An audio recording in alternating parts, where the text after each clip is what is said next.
మీ diesel engine కి అస్సలైన dum echo blue.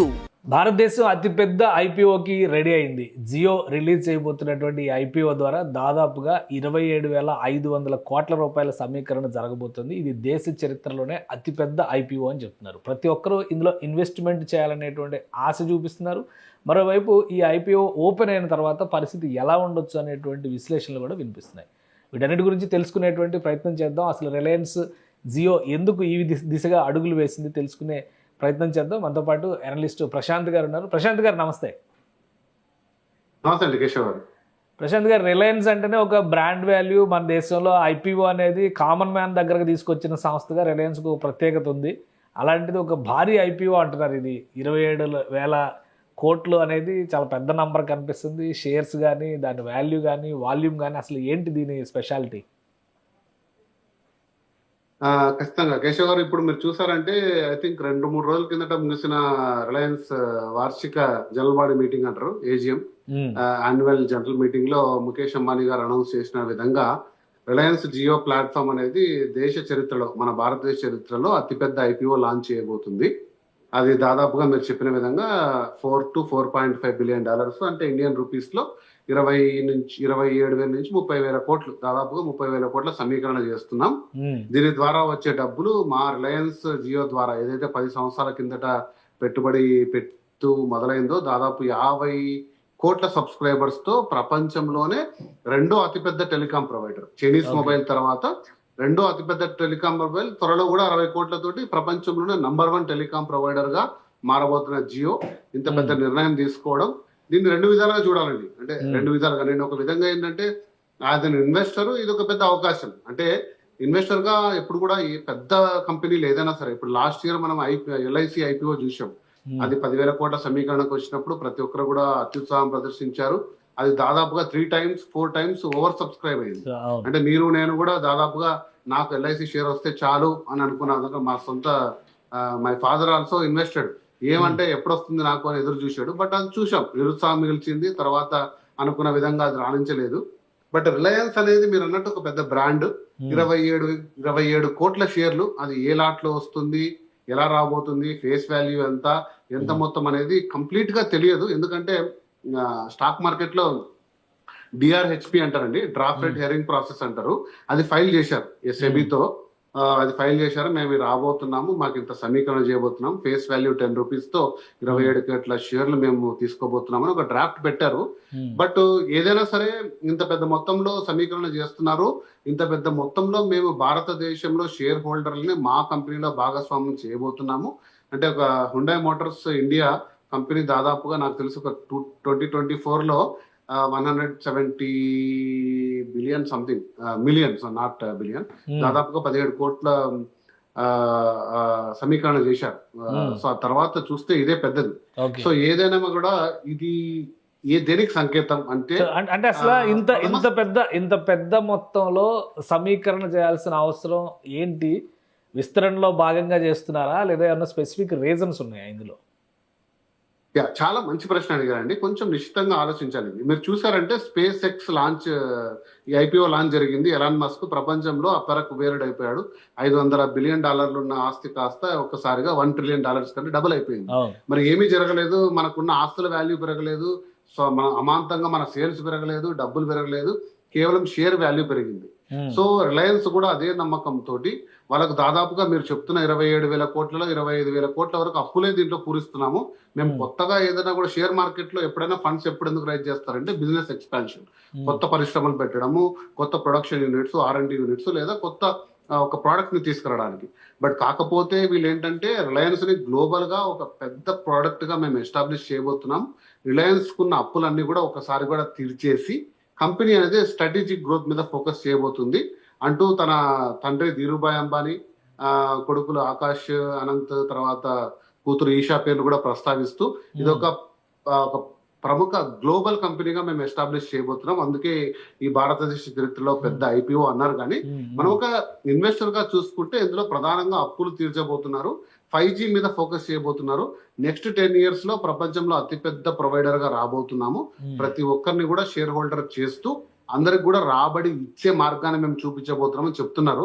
కాబట్టి దీన్ని రెండు వైపులా చూడాలి కేశవ్ గారు. అంటే ఇది గతంలో ఈ మధ్యలో అమెరికాలో కూడా రిలయన్స్ పెద్ద ఎత్తున పెట్టుబడులు పెట్టబోతుంది 1,00,000 కోట్లు అని చెప్పని కొన్ని వచ్చినాయి. ఇక్కడ సమీకరణ చేసి 3 లక్షల కోట్లు ఇక్కడ సమీకరణ చేసి అక్కడ పెడతారా, లేదంటే ఇది ఎక్స్క్లూజివ్ గా జియోకి మాత్రమే సంబంధించిన ప్లాట్ఫామ్ గా మనం చూడాలా? అంటే రెండు పెట్టుబడులు వేరే అండి. ఎందుకంటే మీకు రిలయన్స్ కి ప్రధాన ఆదాయ వనరులు పెట్రోలియం రీఫైనింగ్ అండి. అంటే మనము దేశీయంగా ముడి చమురును ఇంపోర్ట్ చేసుకొని జామ్నగర్ లో ప్రపంచంలోనే అతిపెద్ద రిఫైనింగ్ యూనిట్ ఉంది. దాన్ని రిఫైన్ చేసి పెట్రోల్, డీజిల్ వివిధ రకాలుగా ఎక్స్పోర్ట్ చేస్తారు. అటువంటి రిఫైనరీ యూనిట్ అమెరికాలో అతిపెద్దది ప్రపంచంలోనే పెట్టబోతున్నాము. అమెరికా చరిత్రలోనే ఇంత పెద్ద ఇన్వెస్ట్మెంట్ కాబట్టి అదొక సెగ్మెంట్ వేరే, దాంట్లో ఇన్వెస్ట్మెంట్ వేరే, అందులో రైజ్ చేసే ఫండ్స్ వేరే. బట్ ఇక్కడ మనం చూడబోతున్నది ఏంటంటే ఈ ఇన్వెస్ట్మెంట్ పర్టికులర్ గా జియోకి సంబంధించింది. జియో కమ్యూనికేషన్స్ లోనే పెడతారు. కమ్యూనికేషన్స్ సంబంధించి ఎగ్జాక్ట్లీ. సో అంటే కమ్యూనికేషన్స్ అంటే ప్రధానంగా మనకు ఉండేది డేటా, వాయిస్, అంతే కదండి. టెలికామ్ లో డేటా, వాయిస్, నెట్వర్క్, ఇంటర్నెట్ లాంటివి. సో నెక్స్ట్ 10-20 years టార్గెట్ చేస్తూ 5G ఎక్స్పాన్షన్ లాంటిది. ఎందుకంటే ఆల్రెడీ ప్రభుత్వం ఏదైనా కూడా రిలయన్స్ అనే ఒక సంస్థ అద్వితీయంగా, అంటే మీరు చూసారంటే 2, 3, 4 స్థానాలు ఏవి లేవు. ఈరోజు ఎయిర్టెల్ కానీ, వోడాఫోన్ కానీ, ఐడియా కానీ ఎవరు కూడా ఇందులో సగం కాదు, ఒక 10% ఇన్వెస్ట్ చేయడానికి కూడా భయపడుతున్నారు. ఎందుకంటే దేశీయంగా జియోని తలదన్నే సంస్థ ఇంకా లేదు, ఇంకా రాబోదు కూడా అనే మార్గంలో ఉన్నారు. కాబట్టి ఇది ఒక మొనోపోలీ వైపు వెళ్తున్న టైంలో ప్రజలందరినీ దీంట్లో షేర్ హోల్డర్స్ గా భాగస్వామ్యం చేస్తున్నాము. మీకు రూపాయి పెట్టుబడి పెడితే ఆదాయం రాబోతుంది అన్న ఒక ప్రామిస్ ఎలా ఉండబోతుందంటే నేను కొంచెం స్కెప్టికల్ గా ఉంటానండి ఇక్కడ. ఎందుకంటే ఇది చాలా పెద్ద ఐపీఓ. సో పెద్ద ఐపీఓస్ లో మనం కొంచెం ఆలోచించి తీసుకోవాలి. ఏదో రిలయన్స్ అనగానే మనకు దగ్గర ఉన్న డబ్బులు అప్పులన్నీ తీసుకొచ్చి ఒక 1000 షేర్లో లేదా ఒక 10,000 షేర్లో తీసుకొని రాత్రి కుబేర్లు అయిపోవాలి. స్పేస్ ఎక్స్ లాంటిది అవ్వబోతుందా అంటే చెప్పలేను. ఎందుకంటే ఇది చాలా పెద్దది. 27 కోట్ల షేర్లు అనేది చాలా పెద్ద మొత్తము. తర్వాత దీని ఎక్స్పాన్షన్ లో కూడా వాడట్లేదు. అప్పులు తీర్చిన తర్వాత జియో టెలికాం ఎటువైపు పోతుంది, నెక్స్ట్ 10 years లో మార్కెట్ ఎలా ఉండబోతుంది, ఒకవేళ అందరూ అనుకున్న విధంగా ఎలాన్ మస్క్ ఇండియాలో స్టార్ లింక్ అంటూ వచ్చి లేదా ఇంకో సర్వీస్ ప్రొవైడింగ్ లో వచ్చి దీనికి ఏమన్నా అడ్డంకు రాబోతుందా, ఇవన్నీ కూడా మనం పరిశీలించాలి. ఇప్పుడు ప్రస్తుతం ఇది డిఆర్హెచ్పి అంటారు, డ్రాఫ్ట్ రెడ్ హెరింగ్ ప్రాసెస్ అంటారు. ఐపీఓలో డ్రాఫ్ట్ స్టేజ్ లో ఉంది కాబట్టి కొంచెం నిశ్చితంగా పరిశీలించండి. అసలు ఫేస్ వాల్యూ ఏంటి, లక్ష్యాలు ఏంటి. ఎందుకంటే వార్షిక సదస్సులో చెప్పిన విధంగా మళ్ళీ రేపు రాణించకపోతే నష్టాల్లో ఉందని చెప్తారు అంబానీ గారు. కాకపోతే మీరు నేను నష్టమైన మాట ఎవరు చెప్పారు. కాబట్టి కొంచెం చూసుకొని ఇది ఖచ్చితంగా అందరూ. కానీ చాలా పెద్ద సంస్థలు, మెటా గానీ, గూగుల్ గానీ, ఇంకా చాలా పెద్ద సంస్థలు లిస్ట్ చూస్తే ఇంటెల్ క్యాపిటల్ గానీ, ఇదేంటి క్వాల్కమ్ వెంచర్స్ గానీ, ఇవన్నీ చాలా పెద్ద సంస్థలు ఇన్వెస్ట్మెంట్స్ ఆల్రెడీ పెట్టినాయి జియోలో. సో ఇప్పుడు ఐపీఓలోకి వస్తే చాలా మందికి ఏంటంటే ఇది ఒక భరోసా. మెటా లాంటి సంస్థ, గూగుల్ లాంటి సంస్థ ఇన్వెస్ట్మెంట్ పెట్టిందంటే మనకు కూడా ఖచ్చితంగా ప్రాఫిట్స్ ఉండొచ్చు, రేపొద్దున మనకి నిజంగానే కలిసి రావచ్చు అనేటువంటి ఆలోచన ఉంటుంది. సో ఎలా ఇది అబ్జర్వ్ చేసి ఇన్వెస్ట్మెంట్ పెట్టాలా, లేదంటే ఇంత సక్సెస్ ఉంది కాబట్టి బ్లైండ్గా కొంత రిస్క్ తక్కువ ఉంటుంది అనేటువంటి ఆలోచనతో ముందుకు వెళ్ళొచ్చా? డెఫినెట్ గా చాలా మంచి అనాలిసిస్ చెప్పారు మీరు. ప్రపంచంలో పెద్ద సంస్థలు అంటే ఫర్ ఎగ్జాంపుల్ ఎలాన్ మస్క్ తీసుకుందాము, టెస్లా, తర్వాత స్పేస్ ఎక్స్, రెండు పెద్ద సక్సెస్ఫుల్. కాకపోతే ఒక్కసారిగా ట్విట్టర్ ని టేక్ ఓవర్ చేసుకున్నప్పుడు, ఎక్స్ తీసుకున్నారంటే ఒక్క రోజులోనే దాదాపు కొన్ని వేల కోట్లు ఆవిరైపోయాయి. అంటే ఇలానే ఒక అత్యుత్సాహంతో ఎలాన్ మస్క్ తీసుకున్నాడంటే ట్విట్టర్ కి ఏదో జరగబోతుంది అనుకున్న ట్విట్టర్ అమాంతంగా ఒక్కరోజు సగం అయిపోయింది. అంటే ఒక ఆస్తి ఒక్కరోజు సగం అయిపోయింది. కాబట్టి దేన్ని కూడా మనం వారి కంపెనీ బ్రాండ్ వాల్యూ మీదనో లేకపోతే అందులో పెట్టుబడి పెడుతున్న వాళ్ళ క్రెడెన్షియల్స్ తోనో మనం చూసుకోకుండా ఈ కంపెనీ ఏం చేయబోతుంది, సమీకరణ చేస్తున్న ఈ డబ్బుల్ని ఎలా వాడబోతుంది, ఈ వాడబోతున్న డబ్బులు రేపు కంపెనీకి లాభాల వాడు. ఎందుకంటే రిలయన్స్ పెట్రోలియంలో వచ్చిన ఆదాయంలో వచ్చిన డబ్బులు తీసుకొచ్చి ఈ షేర్ హోల్డర్స్ కి ఇవ్వరు. ఈ జియో మీరు అన్నట్టు కమ్యూనికేషన్స్ లో వచ్చిన ఆదాయం, అందులో వచ్చిన లాభ నష్టాలు మాత్రమే పంచుతారు డివిడెండ్స్ రూపంలో, లేదా మార్కెట్ లో షేర్ వాల్యూ ఎంత ట్రేడ్ అవుతుందనేది చూసి దాని ప్రకారంగా వెళ్ళాలి. కాబట్టి ఇది ఖచ్చితంగా నిశ్చితంగా పరిశీలించండి. మీరు ఉన్న డబ్బులు అనేది దీంట్లో పెట్టుకునే ఒక అత్యుత్సాహం ప్రదర్శించద్దండి. దీని జస్ట్ ఇనీషియల్ స్టేజ్ లో ఉంది. మనం రానున్న రోజుల్లో 2-3 వీడియోలు చేద్దాము. దీన్ని కొంచెం బైఫర్కేట్ చేసి అసలు ఎలా ఉండబోతుంది, ఈ నిర్ణయం వెనుక కారణాలు ఏంటి, సహేతుకమా కాదా అనుకుంటే మనం విశ్లేషణ కూడా చేయాలి. ఇది అత్యుత్సాహం ప్రదర్శించకుండా దీన్ని అవగాహన చేసుకునే ఒక విధంగా తీసుకొని ప్రపంచంలోనే భారతదేశ అసలు అసలు ముందు అసలు అప్లై చేయాలంటే ఏంటి ప్రొసీజర్? ఇప్పుడు స్టాక్ మార్కెట్ లో ఉన్న వాళ్ళే లో మీరు లాట్స్ అంటే అలొకేట్ చేస్తారు, అంటే ప్రొసీజర్స్ కంపెనీ డిఫైన్ చేస్తుంది. ఎన్ని లాట్స్ అంటే ఒకరికి మ్యాక్స్ క్యాప్ పెడతారు, 100, 1000, 10,000 షేర్స్ పెడుతుంది. దానికి సంబంధించిన బ్యాకప్ ఫేస్ వాల్యూ పెడతారు. మీరు అలొకేట్ చేసిన తర్వాత ఒకవేళ ఓవర్ సబ్స్క్రైబ్ అయితే ఏ విధానం పాటిస్తారు అంటే ఫస్ట్ ఇచ్చిన వాళ్ళకి ఇస్తారా లేకపోతే లాటరీ ఇస్తారా, ఇలా కొన్ని విధానాలు ఉంటాయి. అవన్నీ కూడా మనం అంటే అవన్నీ మనం ఖచ్చితంగా నెక్స్ట్ మళ్ళీ వీడియోస్ చేద్దాం. కానీ అసలు బేసిక్ గా అప్లై చేయాలంటే రిలయన్స్ జియో ఐపీఓలో పార్టిసిపేట్ చేయాలంటే ఒక నార్మల్ పర్సన్కి, ఆల్రెడీ స్టాక్ మార్కెట్లో యాక్టివ్గా ఉన్నాడు కదా, ఇలాంటివి వచ్చినప్పుడే నార్మల్ పర్సన్స్ కూడా స్టాక్ మార్కెట్లోకి ఎంటర్ అవ్వాలనేటువంటి ఆసక్తి చూపిస్తారు. సో అలాంటి వాళ్ళు ఏం చేయాలి అది చెప్పండి ఫస్ట్ ఈ వీడియోలో మనకి. బేసికల్ గా 2 మార్గాలండి. భారతదేశంలో ఏ స్టాక్ మార్కెట్ అంటే వీళ్ళు ఇప్పుడు 2 కంపెనీలో లిస్టెడ్ చేశారు, అంటే ఎన్ఎస్సి అండ్ బిఎస్సి అండ్ కదా, దాంట్లో లిస్ట్ చేశారు. ఈ రెండిట్లో కూడా లిస్ట్ అయిన ఏదైనా కూడా ఒక కంపెనీ యొక్క స్టాక్ పర్చేస్ చేయాలంటే మీకు ఒక బ్యాంక్ అకౌంట్ తో పాటు డిమాట్ అకౌంట్ ఉండాలి. డిమాట్ అకౌంట్ ఈ రోజు జస్ట్ మీరు ఆన్లైన్ లో తీసుకోవచ్చు. మీకు దాదాపుగా అనుబంధ సంస్థలు చాలా వచ్చాయి, పేటిఎం అని, ఫోన్ పే అని, దాంట్లో కూడా పర్చేజ్ చేయొచ్చు.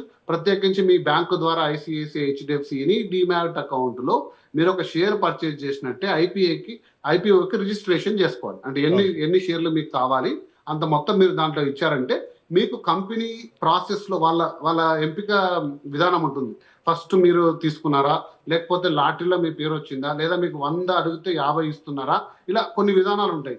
ఆ అలొకేషన్ ప్రకారం మీకు వస్తుంది. కాబట్టి మీరు కొంచెం పేటిఎం, ఫోన్ పే లాంటి సంస్థల్లో మీ డిమాట్ అకౌంట్లు యాక్టివేట్ చేసుకోండి. మీ బ్యాంకులు ఏవైతే ఉన్నాయో వాటికి సంబంధించిన డిమాట్ అకౌంట్లు యాక్టివేట్ చేసుకోండి. ఇప్పుడు అన్ని కూడా దాదాపు అరగంటలో మీరు ఆన్లైన్ లో చేసుకోవచ్చు.